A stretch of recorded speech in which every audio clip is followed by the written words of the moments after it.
Halo pemirsa, kembali lagi di program Cantik yang secara khusus akan membahas topik-topik di bidang kecantikan dan juga kesehatan. Tentunya menghadirkan narasumber yang pengalaman di bidangnya. Inilah program Cantik, Beauty is for Everyone. Oke, baik. Hari ini telah hadir bersama kita Dr. Shirley ya, dokter estetik kesayangan kita yang tentunya sudah pengalaman banget membahas topik-topik mengenai kecantikan dan juga kesehatan. Dan juga datang juga di antara kita ada Priscilla ya yang berprofesi sebagai presenter ya. Betul. Dan juga ternyata baru tahu juga nih, ternyata Putra Putri Nusantara 2024 ya. Jadi Betul. baru selesai banget nih ya. Nah, kira-kira mungkin supaya audiens tahu juga ya mengenai Sheila ya, panggilan akrabnya ya. Kenapa waktu itu mau ikut ajang Putra Putri Nusantara 2024? Oke, ini jadi kayak interview ya. interview lombanya lagi. Oke. Interview mendadak nih. Oke. Jadi kebetulan memang dari 2018 aku sudah mengikuti ajang duta wisata daerah. Oh, udah di tempat ikut lainnya. sebelumnya. Yes, betul. Jadi ketika ada kesempatan di tahun 2024 untuk mengikuti ajang yang levelnya nasional, why not gitu kan, untuk mempromosikan daerah sendiri, mantan aslinya ibu dari kota. mana? Jakarta. Oh, Jakarta aslinya. Betul, Oke. mantan ibu kota, jadi biar lebih luas lagi jangkauannya.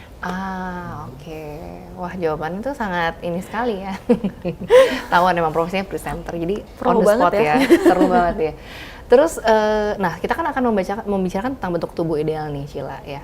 Pernah nggak ada pengalaman pribadi yang kayak nggak percaya diri? Ya, apalagi kan sekarang stigma masyarakat itu kalau bentuk badan ideal itu ya sebenarnya kecil ya, cenderung struktur badannya kecil, pinggang kecil ya, kadang udah sampai ukurannya XS aja masih dibilang gemuk. Apalagi aku dan Dr. Shirley kan profesi sebagai dokter estetik, sering banget ya kita dapat dapat pasien ya dok ya, sorry yang stigmanya tuh bahwa emang badan harus kecil gitu. Kecil, ramping, kurus, putih, tinggi, langsing gitu kan. Tapi bumper harus ada biasanya ya kan.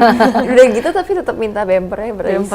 Iya, sebenarnya begitu sih. Nah, ada nggak sih momen-momen di mana kamu juga worry dengan bentuk tubuh, misalnya terus mungkin ada nggak pengalaman pribadi?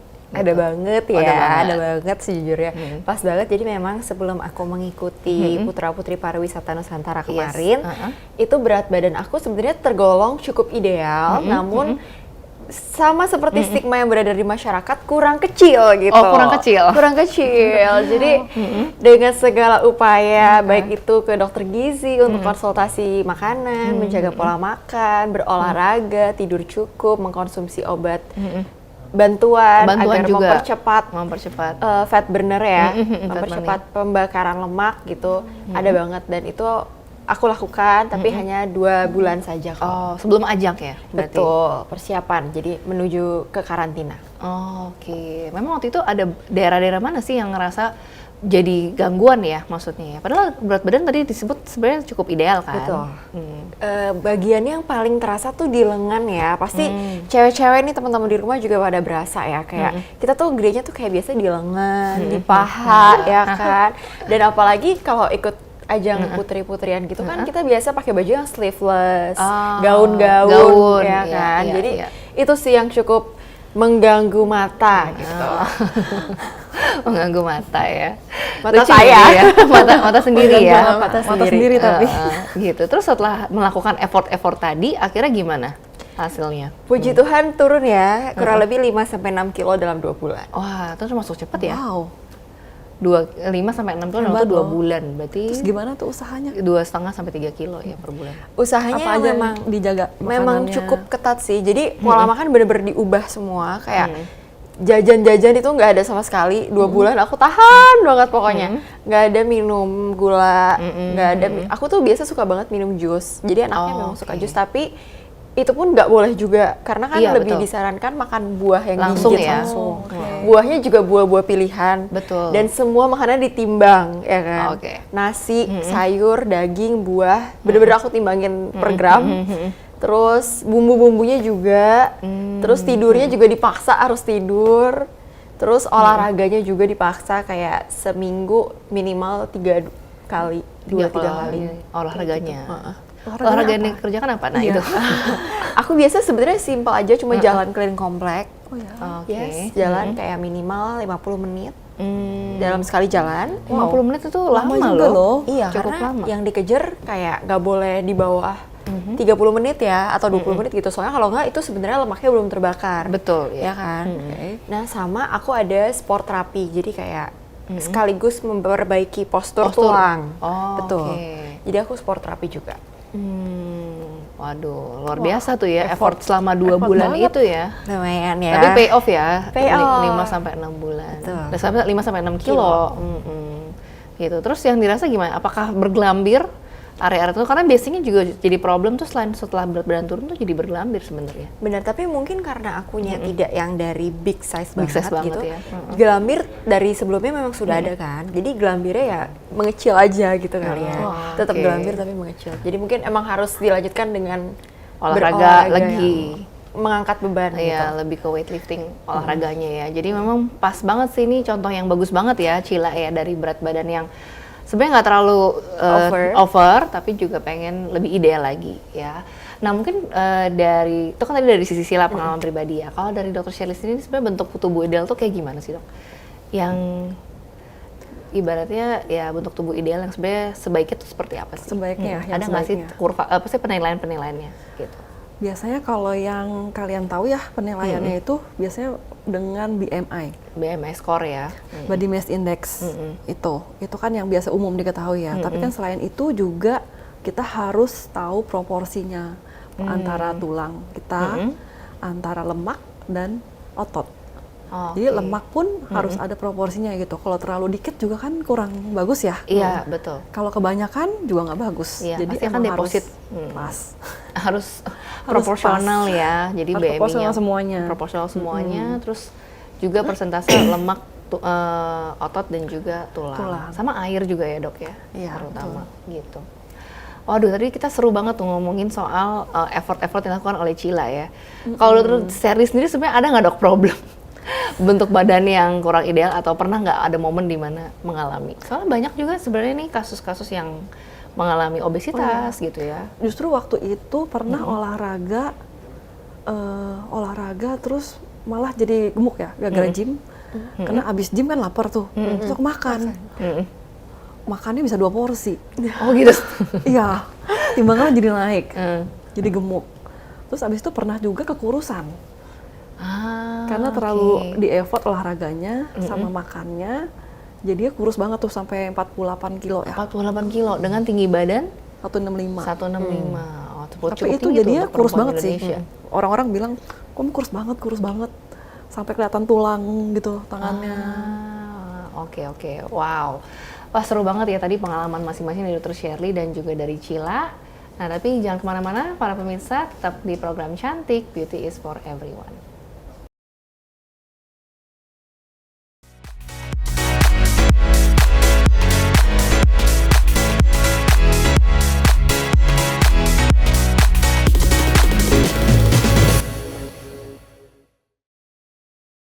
Kembali lagi di program Cantik, Beauty is for Everyone. Wah, tadi seru banget ya sama Dr. Shirley dan juga Cila sudah membicarakan tentang bentuk tubuh ideal gitu. Ternyata tuh bentuk tubuh ideal tuh penting banget ya dok. Kenapa sih Dr. Shirley kalau kita penting banget menjaga bentuk tubuh ideal? Apakah ada alasan kesehatannya di balik itu atau gimana dok? Tentu aja, pasti ada alasan untuk kesehatan kita. Jadi kalau bentuk tubuh ideal tuh jadi lebih sehat. Kan lemak juga nggak banyak, itu pun lebih sehat. Jadi lebih mudah bergerak juga. Faktor Jadi lainnya nggak capek-capek ya? Nggak cepet-capek. Badan terasa lebih enteng. Tapi kalau terlalu kurus juga nggak sehat juga nih. Jadi gampang sakit. Makanya semua tuh harus balance ya. Gitu. Untuk pergerakan tubuh juga jadi lebih enak, bisa jalan, olahraganya oke. Itu sih yang pentingnya ya, tubuh ideal. Oke, dan tentunya percaya diri ya dok ya. Pasti. Iya. Kadang-kadang sebenarnya bentuk tubuh ideal ini seringkali ada yang maksudnya nggak cuma hanya dari gemuk pengen kurus, tapi sebenarnya juga banyak ya yang dari kurus tuh pengen pengen nambah berat badan. Nah itu juga kenapa tuh dok? Aku jadi hostnya nih, jadi co-host nih. Jadi co-host. Gimana tuh dok? Boleh bertanya. Kenapa ya gitu ya maksudnya? Susah ya? Susah gitu. Kalau orang bisa kayak gitu ya, apa sih yang membedakan faktor-faktornya? Ada faktornya tuh ada banyak sih. Ada bisa karena genetik. Jadi karena emang genetik dari sananya. Udah begitu. Ada bawaannya emang begitu, emang kurus. Kan ada juga orang yang Salah satu struktur tulangnya aja udah struktur kecil tulangnya gitu ya. kecil, atau struktur tulangnya tuh udah besar. Udah besar. Dia mau diet kayak gimana, nggak makan pun, nelan ludah pun katanya juga udah gemuk gitu. Atau menghirup udara. Itu aja kayak Minum air. udah gemuk. Itu juga ada kan. Ada juga yang badannya kecil, mau makan sebanyak apa, kok nggak gemuk-gemuk. Susah gemuknya, kayak gitu. Nah, tapi apakah faktor itu bisa dibuat, Dok? Misalnya ada suntikan kah atau injeksi yang bisa menolong atau gimana? Kalau ini kan yang tadi genetik ya, karena emang udah dari sananya, Sananya. dari orang tuanya, dari keturunannya begitu. Ada juga faktor metabolisme. Gitu. Jadi BMR-nya ada yang tinggi, ada yang rendah. Jadi ada metabolismenya tinggi dan rendah gitu. Jadi itu juga mempengaruhi di mana orang yang makan itu metabolismenya untuk makanan itu tinggi atau rendah. Kalau metabolismenya tinggi, Cepet dia ya juga ini ya? cepat, pencernaannya cepat, jadi nggak gampang gemuk. Gitu. Kalau Metabolismenya metabolisme cepat. rendah, jadi mudah gemuk. Jadi makan dikit aja gemuk. Karena nggak bisa dimetabolisme dengan baik berarti ya makanannya itu. Begitu. Ada juga karena pola tidur. Kan pola tidur juga penting ya. Tadi kan sesuai yang dari pengalaman Sheila sendiri ya, pola tidur itu penting. Jadi memang harus tidur berapa jam sehari. 8 jam. 8 jam sehari itu harus ya untuk menurunkan berat badan yang ideal untuk mendapatkan goals-nya. Tapi kalau tidurnya lebih panjang, lebih ngefek nggak tuh, Dok? Misalnya jadi 12 jam gitu. Kayak baby. Kayak baby. Tidur 12 jam lebih cantik sih. Oh. Dulu ada pepatah bilang kalau tidurnya banyak tuh makin cantik. Oh. Oke, kita harus banyak tidur. Harus banyak tidur, iya, supaya kulit juga lebih glowing. Iya bener sih. Pembakaran Lebih glowing lemak lah lebih kalau bagus. kita banyak tidur. Kalau tidurnya kurang jadi jerawatan, jadi beruntusan. Iya, ya. Terus awalnya jadi kelihatan kusam juga ya. Iya betul. Terus kalau misalnya faktor hormon tuh pengaruh nggak sih, Dok? Kalau misalnya Iya, pengaruh. ada gangguan hormon gitu ya? Misalkan hormon tiroid kan banyak tuh sekarang ya. Iya, sekarang banyak. Tiroid itu juga mengefek. Jadi kalau hypertiroid kan cenderung badannya yang kurus. Jadi dia emang susah gemuk. Metabolisme cepat gitu ya? Metabolisme lebih cepat. Kalau yang hipotiroid, yang tiroidnya kadarnya lebih rendah, cenderung kan orangnya gemuk-gemuk ya. Oh, oke. Karena metabolisme lebih lambat. Jadi prosesnya lebih panjang, lebih lama untuk memetabolisme makanan yang dimakan gitu ya. Betul. Wah, luar biasa ya. Ternyata tuh sebenarnya banyak ya faktor-faktor yang bisa mempengaruhi gitu. Tapi kalau Dokter Sherly sendiri ini kan termasuk orang yang sebenarnya berat badan cukup ideal ya, Dok? Iya. Maksudnya nggak gampang naik ya? Atau misalnya sebenarnya Naik cenderung bisa. kecil ya? Tapi kadang ya ntar juga turun lagi sendiri gitu. Enak tuh badan Enak kayak ya, gitu iya. ya. Nggak pusing. Nggak pusing. Ada tips and triknya nggak, Dok? Kalau misalnya orang yang justru malah mau nambah berat badan, nah gimana tuh caranya? Karena dulu pernah ya nambah berat badan tanpa mau gitu, maksudnya secara nggak sengaja nambah. Karena waktu itu abis gym, lapar, makan. Kan harusnya makannya nggak boleh banyak ya. Iya. Kalau abis gym kan harusnya protein, makannya tuh ditentuin kan. Iya. Apalagi kalau ada PT kan. Nah ini waktu itu emang entah gimana abis gym tuh lapar banget. Udah gitu gymnya di mall. Dia keluar gym, jalan ada restoran kiri kanan. Jadi tergoda. Makan. Biasa ya, cewek-cewek Iya. ya kan. Aku makan tuh bisa 2 porsi loh. Waduh, luar biasa. Tapi kalau mau emang sengaja nih mau nambah berat badan, jadi harus makan 2 porsi. Habis Tahu, olahraga. Karena waktu itu lapar banget sih. Masih kuliah juga sih waktu itu. Terus kayaknya abis gym tuh rasanya lapar banget. Jadi 2 porsi itu habis. Jadi tanpa sengaja naikin berat badan. Jadi berat badannya naik. Terus diomelin lah sama PT-nya. Kenapa kamu langsung makan habis gym? Oh, ternyata sebenarnya sebaiknya dijeda. Dijeda. Dan sebelum gym itu harusnya dijeda juga. Oh. Berapa menit 1 jam ya, minimal 1 jam ya. Oh, jadi sebelum olahraga juga emang tidak boleh makan berat Iya. kan? 1 jam sebelum olahraga tuh, setelah olahraga pun setelahnya 1 jam Nah, lagi. kadang-kadang aku sebelum makan, sesudah terus makan lagi. Jadilah gemuk. Jadilah gemuk. Mungkin itu bisa jadi tips ya buat orang-orang yang susah gemuk. Benar. Ya kan, kalau mau tapi kan emang harus ada olahraganya kalau orang yang mau gemuk. Iya. Ya kan, jadi supaya konsumsinya itu nggak cuma hanya makanan yang tinggi gula kan untuk ngegemukinnya, tapi harus ada Olahraga juga, penambahan massa otot. Penambahan massa otot. Tapi kalau nggak ada konsumsi makanan yang kandungan proteinnya tinggi, biasanya ototnya jadi nggak orang terbentuk tuh. Ya kan, akhirnya jadinya pasti kan rata-rata makannya pengennya yang manis-manis kan. Jadi akhirnya lemaknya yang kebentuk gitu. Jadi nambah berat badannya jangan karena lemak ya. Iya, benar. Harus protein. Iya, Otot harus ya. ada protein dan harus penambahan massa ototnya sebenarnya. Tapi aku penasaran juga deh dok, ada nggak sih cara ataupun kalau kita kan ada tes darah atau tes DNA untuk dari kita kecil tuh kita jadi udah tahu nih metabolisme kita tuh seperti apa, kita gennya sebenarnya kurus apa gemuk sih gitu. Jadi dari kecil tuh kita udah siap-siap gitu. Biasa sih kalau itu kita lihatnya dari orang tua. Orang tuanya tuh emang cenderungnya gemuk, apa ada yang orang tuanya kurus? Bentuk-bentuk tubuhnya. Bentuk tubuhnya. Gitu sih, biasanya gitu kalau tes DNA. Tes DNA ya? Ada nggak Aku ya, pernah Dok, ya? dengar ada sebenarnya tes DNA, tapi dia ngetesnya itu lewat ini air liur. Jadi air liur kita diambil, gitu, terus nanti sampelnya dikirim ke laboratorium. Jadi nanti tuh bisa terlihat dari kita punya air liur itu nutrisi-nutrisi apa aja yang lebih dibutuhkan sama tubuh kita dan apa yang tidak terlalu butuh. Jadi kayak kita bisa memilah-milah makanan apa. Bahkan bisa dicek sampai ke, aku pernah lihat ada hasil laporannya itu sampai ke bentuk tubuh, metabolisme lemak, terus kemudian otot juga. Terus sampai ada ini kafein ya. Jadi kita tuh sebenarnya resisten kafein atau enggak? Oh. Ya, kita tubuhnya tuh gimana? Jenis alergi. Kalau jenis-jenis alergi sampai sedalam itu enggak, karena ada tes yang lain. Oh. Tapi kalau ini khusus hanya untuk pola makan aja. Jadi nutrisi apa yang kita perlukan, apa yang kita sebenarnya tidak terlalu perlu, atau bahkan kita nggak perlu sama sekali. Dan Kayak itu gitu. udah di Indonesia dong? Di Indonesia sudah ada. Indonesia sudah ada, dan ngeceknya cuma 1 kali aja sebenarnya. Dalam seumur hidup? Seumur hidup oke. gitu. Ngeceknya cuma 1 kali aja. Gitu sih. Wah, tadi kita udah ngobrol seru banget ya. Tanpa terasa kita harus jeda dulu pariwara berikut ini. Tetap di program Cantik, Beauty is for Everyone.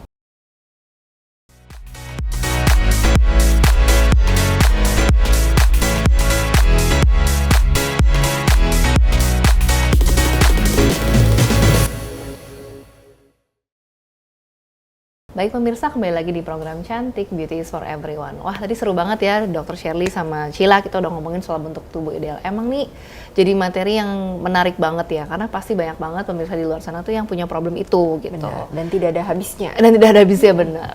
Ya, gitu. Nah, mungkin dari Sheila sendiri ada nggak, Shil, yang pengen ditanyain? Kan pernah ngalamin nih proses turun berat badan ya, gitu. Nah, ada banget nih dok. Jadi karena aku tuh baru dietnya beberapa bulan belakangan ini, aku tuh jadi concern dan punya kepemikiran lain gitu lah ya istilahnya. Ada orang-orang yang suka bilang berat badan tuh yoyo dok. Jadi kayak kalau misalnya kita gampang turun nanti gampang naik juga. Nah menurut dokter itu gimana? Itu emang benar sih, emang ada yang begitu. Jadi itu karena seseorang yang niat banget nih, misalkan wah ada goalnya nih, saya mau segini, mau turun berat badan misalnya 10 kilo. Ya udah langsung diet ketat, makanan dikurangin, kalorinya berkurang banyak, olahraganya juga Ekstrim, kenceng gitu banget ya, nih, kenceng. ekstrim banget nih, setiap hari malah. Nah itu langsung tuh turun cepet banget. Tapi begitu nanti dia udah balik lagi ke pola yang lama, itu naik lagi juga cepet. Gitu. Jadi sayang ya sebenarnya dok ya. Maksudnya kayak kalau kita ekstrimnya cuma sesaat, efeknya malah jangan-jangan kita bisa 2 kali lipat lebih besar dari sebelumnya. Betul. Ya memang sebenarnya yang disarankan tuh sebenarnya konsisten sih, sebenarnya konsisten. Yang penting konsisten dalam jangka panjang. Jadi kalau cuma jangka pendek doang, biasanya sih dia akan yoyo ya. Jadinya malah bisa lebih Gede nambah lagi. Nambah berat badan iya. lebih gede Karena lagi. Metabolismenya itu sendiri. Oke, nah tapi gimana dok kalau dengan diet-diet yang viral gitu dok, kayak yang membatasi jeda waktu makannya, atau misalnya kayak intermittent fasting, atau puasa nasi, puasa putih, atau banyak tuh jenis-jenis puasa di luar sana ya kan? Gimana tuh dok kalau yang puasa-puasa gitu? Iya, itu kalau terlalu ekstrim juga ya bisa menyebabkan yoyo juga sih. Udah pasti turun sih, pasti bisa turun. Asalkan makan dijaga, mulut dijaga mah pasti turun sih berat badan. Tapi masalahnya bisa nggak kita menjaga itu dalam waktu yang cukup Panjang. lama, konsisten, apa cuma sesaat doang. Habis itu udah lapar mata lagi, lapar mulut juga gitu, langsung makan banyak lagi. Mungkin aku bisa sharing sih kalau intermittent fasting, karena aku pernah ngelakuin Iya. juga, dan cukup lama. Berapa lama tuh Ci? Kalau aku waktu itu ngelakuin intermittent fasting itu hampir 1 tahun ya. Cuman memang aku waktu itu karena pandemi ya. Pandemi itu kan semua orang naik berat badan. Aku paling parah itu 70 kilo. Tinggi 163, 70 kilo kan kebayang dong gimana ya. pokoknya udah nggak enak banget deh, Bergerak. iya bergerak aja udah nggak enak gitu kan, capek gitu. Bahkan waktu itu ada sampai temanku ngomong nggak punya leher katanya, sampai segitunya karena terlalu ya bukan dokter Shirley sih temanku yang ngomong kayak gitu ya, ada yang lain. Tapi sampai lehernya tuh nggak kelihatan, padahal leherku kan cukup lumayan tinggi ya, cuma jenjang kan. Nah akhirnya di momen itu udah merasa nggak nyaman banget, turun tuh 10 kilo, tapi aku nggak cepet. Dalam waktu 1 tahun. Kenapa? Karena aku ada periode bosennya. Jadi awal-awalnya lakukan intermittent. Aku turunkan dengan intermittent fasting. Intermittent fasting, terus kemudian 2-3 bulan rutin, turun tuh sekitar 3 kilo. Terus tapi nanti ada fase bosen ya. Biasa mungkin dialamin sama pemirsa juga. 2 bulan tuh bosen, jadi mulai agak berantakan lagi, terus nanti mulai rutin lagi. Tapi intermittent fasting itu memang pada saat awalnya turun berat badannya lumayan signifikan. Cuman ada masa di mana aku ngerasanya agak stuck. Gitu. Kenapa ya kok agak stuck gitu ya di momen udah mulai turun, habis itu ada momen di mana stuck. Nah, kalau gitu kenapa tuh, Dok? Nah, ternyata belakangan aku baru tahu. Jadi setelah aku sambil proses menurunkan berat badan itu, aku baru tahu juga kebetulan aku ikut seminar juga ya mengenai nutrisi dari dokter juga, dan kebetulan dia juga adalah ahli nutrisi. Ternyata intermittent fasting itu bagusnya pada saat awal. Karena tubuh kita yang tadinya metabolisme tubuhnya udah biasa makannya sehari 3 kali, tiba-tiba kan harus ada waktu jedanya ya, harus ada masa puasanya gitu kan, dipersingkat. Pada awal tuh tubuh kita shock ternyata. Jadi tubuh kita tuh akan yang tadi biasanya kalorinya sekian kan, kalau intermittent kan pasti lebih kecil dong. Jadi kan kalori turun, akhirnya nggak bakar lah cadangan lemak. Gitu. Jadi metabolismenya terjadi. Tapi lama-lama ternyata tubuh kita tuh pinter. Jadi dia udah tahu tuh kita akan makan jam sekian sampai jam sekian, puasa nih jam sekian sampai jam sekian. Akhirnya si tubuh kita tuh metabolismenya dia turunin sendiri. Oh, Mengikuti. Jadi ternyata tuh basal metabolic rate kita jadi turun. Sehingga jadinya metabolisme kita jadi melambat sebenarnya. Jadi metabolismenya nggak cepat. Nah, oleh karena itu jadinya ya kalau tiba-tiba kita mendadak berhenti, nanti kita lepas, kita makannya biasa lagi tuh, dia jadi balik lagi. Karena kan kita makannya kelebihan, metabolisme kita udah rendah, jadi nggak terbakar dengan maksimal kayak gitu ternyata. Dan yang dia sarankan itu sebenarnya adalah defisit kalori. Jadi yang tadi sempat Cila alami gitu ya, ditimbang-timbang gitu ya, itu kan sebenarnya tujuannya buat buat mengurangi kalori harian kita, intake-nya. Waktu itu sih aku targetnya tuh 1.500 kalori per hari. Nah, Gitu. untuk ngitung kayak gini nih, Dok, misalnya teman-teman di rumah nggak mau ke dokter gizi ya kan? Nah, itu gimana ngitungnya? Harus punya timbangan digital di awal-awal. Itu juga aku lakukan sih. Jadi emang harus punya timbangan digital yang kecil aja. Sekarang kan banyak ya yang timbangan digital yang nggak terlalu mahal, yang untuk nimbang makanan. Awal-awalnya aja. Jadi kita udah tahu nih misalnya nasi 100 gram tuh sekian, misalnya 5 sendok, ditimbang di awal. Terus kita kan udah tahu tuh kira-kira kalorinya sekian.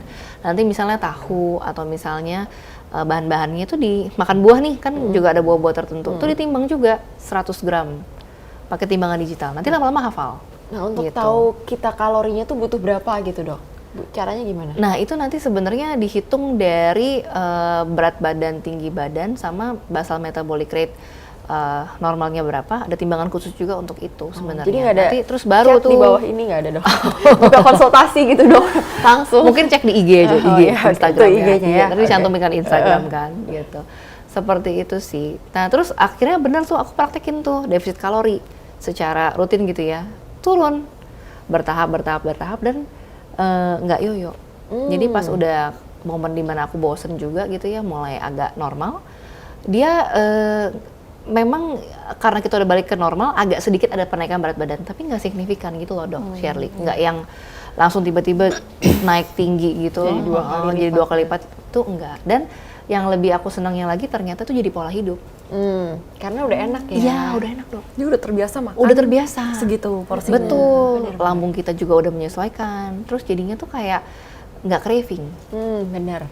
Yang Keinginan susah tuh itu. gulanya tuh berkurang. Betul.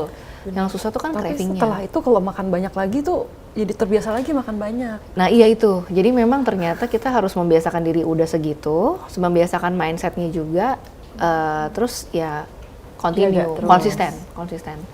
Tapi bener, Dok, begitu nanti udah mulai loss, Iya. pengen makan ini makan lagi, ya ya. agak naik. Tapi paling tidak aku tidak naik sampai separah yang 70 kilo itu sih. Ya naik 1-2 kilo adalah pasti gitu sih, kurang lebih. Waduh, jadinya malah cerita pengalaman pribadi nih ya. Nggak apa-apa, ya kan? Ini kan real jadinya, Oh kita iya, nggak real teori ya. aja. Iya benar, kita nggak teori aja ya. Jadi ternyata kita memang masing-masing punya pengalaman masing-masing dalam mencapai bentuk tubuh ideal para pemirsa. Jadi buat para pemirsa yang mungkin saat ini lagi ingin mencapai berat badan ideal nih, mungkin dari agak berlebih, pengen jadi lebih ideal, atau sebaliknya nih sebenarnya berat badannya agak kurang tapi juga jadi pengen lebih ideal, itu bisa banget ya. Nah, mungkin sampai di sini saja episode kita pada kali ini, dan tentunya Cantik akan kembali dengan episode yang lebih seru lagi. Saya Dr. Donna, Dr. Shirley, Cila, dan juga seluruh kru yang bertugas pamit undur diri. Inilah program Cantik, Beauty is for Everyone.